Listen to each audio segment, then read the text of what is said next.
जय हिंद। इस वीडियो में मैं आप लोगों को यूपी बोर्ड 2020 में पूछे गए कक्षा 12 भूगोल के द्वितीय प्रश्न पत्र का विवरण दे रहा हूं। जैसा कि पिछले वीडियो में बता चुका हूं कि मैं बोर्ड परीक्षा 2020 या उसके पहले के लगभग 7 प्रश्न पत्र आपको उपलब्ध कराऊंगा। उसी क्रम में यह दूसरा प्रश्न पत्र है। भूगोल में कुल 27 प्रश्न पूछे जाते हैं, जिनमें से 8 प्रश्न बहुविकल्पी, 8 प्रश्न अति लघु उत्तरीय, 8 प्रश्न लघु उत्तरीय और 2 प्रश्न दीर्घ उत्तरीय होते हैं।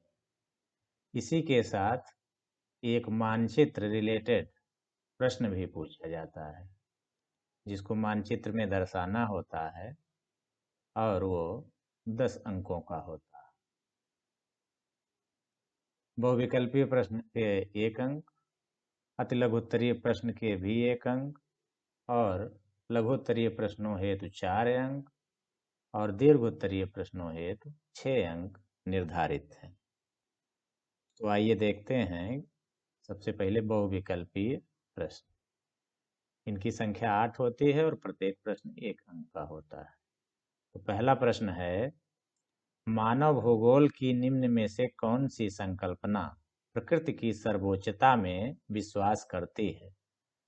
ऑप्शन है आ पर्यावरणीय निश्चयवाद, बा संभववाद, सा नवनिश्चयवाद, दा प्रत्यक्षवाद।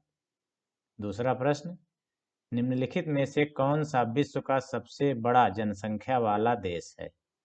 ऑप्शन है आ इंडोनेशिया, बा भारत, सा चीन, दा संयुक्त राज्य अमेरिका। तीसरा प्रश्न, निम्नलिखित में से किस फसल को रोपण कृषि के अंतर्गत उगाया जाता है? इसके विकल्प हैं आ गेहूं, बा चावल, सा मक्का, दा चाय। चौथा प्रश्न है, पनामा नहर निम्नलिखित किन 2 महासागरों को जोड़ती है?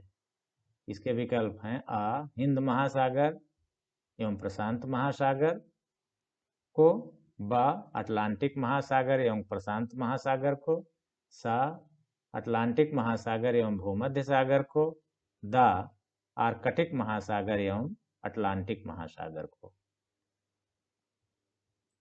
पांचवा प्रश्न है, निम्नलिखित में से कौन भारत में दूसरा सबसे बड़ा धार्मिक समुदाय है?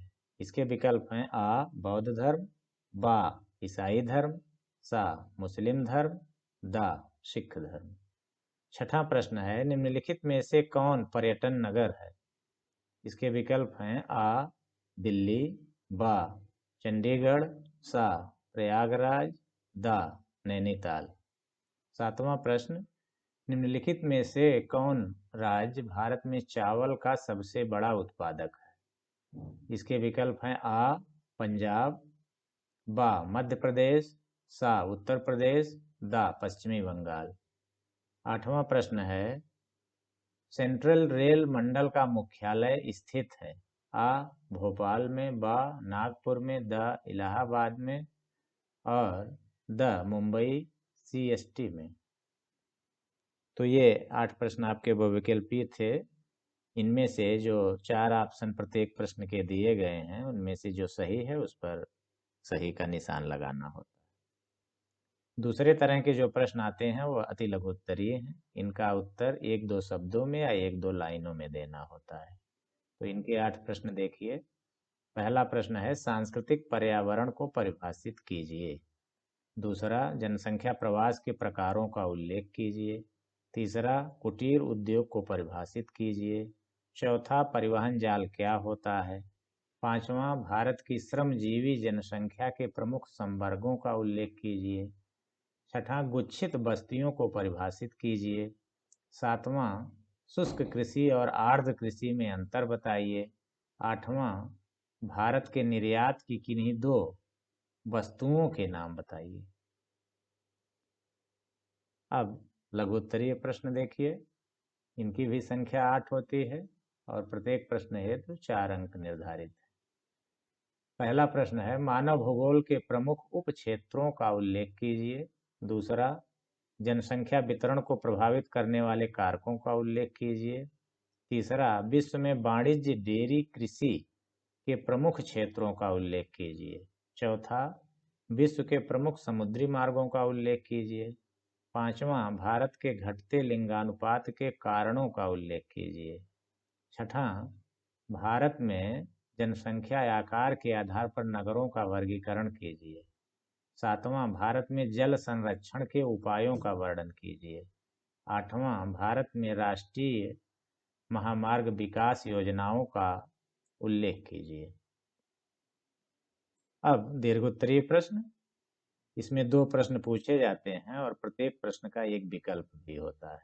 तो पहला प्रश्न देखिए, नगरीय बस्तियों की समस्याओं का वर्णन कीजिए अथवा जनांकीय संक्रमण की अवस्थाओं की विवेचना कीजिए। इन दोनों में से एक प्रश्न करना है। दूसरा प्रश्न है, भारत में जल प्रदूषण की समस्या का वर्णन कीजिए अथवा भारत में भूमि निम्नीकरण को कम करने के उपाय सुझाइए। तो इन दोनों में से भी एक प्रश्न करना है। अब मानचित्र कार्य संबंधी प्रश्न, भारत के दिए गए मानचित्र में निम्नलिखित को उपयुक्त चिन्हों द्वारा दर्शाइए और उनके नाम भी लिखिए। तो पहला है, सबसे अधिक स्त्री साक्षरता वाला राज्य। दूसरा, सबसे अधिक जनसंख्या घनत्व वाला राज्य। तीसरा, राजस्थान का एक 10 लाखी नगर। चौथा, सबसे अधिक गन्ना उत्पादक राज्य। पांचवा, तमिलनाडु का प्रमुख समुद्री पत्तन।